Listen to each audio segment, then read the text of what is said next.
Roch Kubatko. And Roch, the story of the game toward the end had to be Brian Matusz being ejected. What's going on, the latest on Brian Matusz? It's really a shame, too, because the story of the game should have been what you were talking about with Mike Wright and Oliver Drake with the 10 combined scoreless. Instead, it was all about Matusz being ejected. We assume there'll be a suspension. Milwaukee's Will Smith was suspended 8 games. He's appealing. Matusz would appeal it as well. But the Orioles are really upset about this. They were really careful what they said post-game. Brian politely said, look, I'll address it at another time. Can't talk about it right now. He had talked to Buck beforehand saying, what should I do? Buck's like, look, you got to be at your locker, but if you think, be careful what you're going to say because you want to make things worse. So I think Brian was smart to do that. But yeah, as you said, general manager turned manager Dan Jennings thought he saw something on Brian's arm, some shiny substance on his right arm, sent the umpires out. And the Orioles really feel like this was gamesmanship. It reeks of desperation. A team that had lost 8 games in a row. They end up taking a reliever out of the game as bullpens were getting thinner. Orioles lose, and after the game, a bunch of the Marlins, including their manager, were in the swimming pool here next to the bullpen. They have a bar area, and the Clevelander, and they went ahead and took a dip as if they'd won Game 7, so they're a little annoyed by that as well. They felt like it was gamesmanship, and the Orioles are like, you know, plenty of pitchers do this. They try and improve the grip. It doesn't mean it's a competitive advantage, but I guarantee you most hitters want them doing that. They want these guys to have a better grip on the ball as opposed to throwing a 90-some-mile-an-hour fastball that could end up hitting them in the head. And as you know, Buck said, there's rosin involved supposedly. Well, what's on the mound? Rosin. What's it there for? To improve your grip. So they're annoyed by that.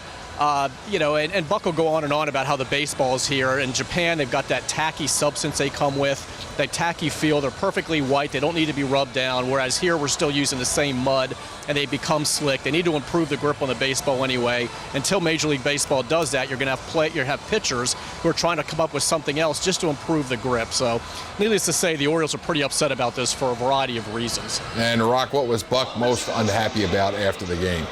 Well, besides that, he was pretty irritated that the umpires made T.J. McFarland warm up on the mound. Now, you know, he wasn't ready at all. He hadn't warmed up. He didn't know Brian was going to get ejected, so he started to get loose in the bullpen. And they said, no, you've got to come out on the mound, basically, that they needed some activity for fans, I guess, to keep them entertained, who knows. So in the meantime, Buck feels like now you've got this guy throwing 30, 40 warm-up tosses in front of the Marlins. They can sit here and watch him, basically get a quick read on him, as opposed to doing it in the bullpen where he thought it should have been allowed to be done. So that was just something else to pile on top of everything else with Buck. He didn't see why the umpires made McFarland come to the mound. They basically told him, look, get him out here, or we're going to eject him and you. And Buck's like, well, that'll be great. We'll just have Dave Wallace go ahead and pitch the last few innings here of an extra inning game. Roch, how about another roster move for the Orioles before this game? Well, we knew it was coming. We just weren't really sure who it was going to be, but they had talked about adding another pitcher again.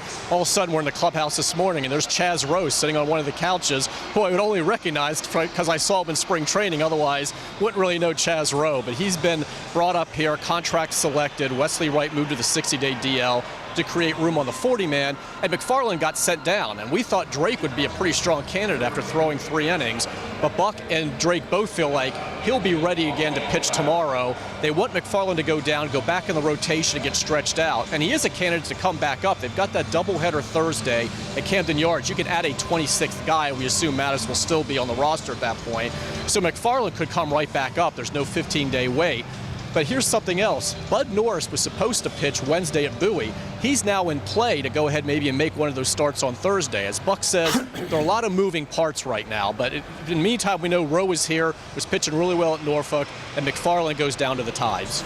Roch, one final thing. How about, you alluded to it in your blog about Mike Wright and Oliver Drake, you know, being overshadowed by some of the things that happened toward the end of the game.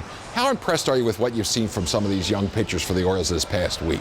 I'm very impressed, and Buck was pretty emotional about it afterward. As much as he was upset with the ejection, of course, he also said it really tugs at your heart to see what these guys are doing. And he made, you know, Drake was a great example, what he's overcome. 43rd round pick, he had shoulder surgery, was on the 40-man, off the 40-man, back on it. You know, it had to mean a lot to him just to be up in the majors, let alone to have that kind of debut. Wright, 14 1/3 scoreless, and you've got a guy, you know, Tyler Wilson they really like. There are other guys they could bring up. They're excited what's going on with Dylan Bundy. They love the fact they've got this many in-house options right now. They said this is as deep as their pitching has been in AA and AAA for quite some time. So that was kind of the positive coming out of last night. Again, it's just a shame that we couldn't spend more time talking about what Wright and what Oliver accomplished. Well, Roch, as always, we enjoy the conversation. Look forward to reading you on the blog, Roch Kubatko, MASNsports.com.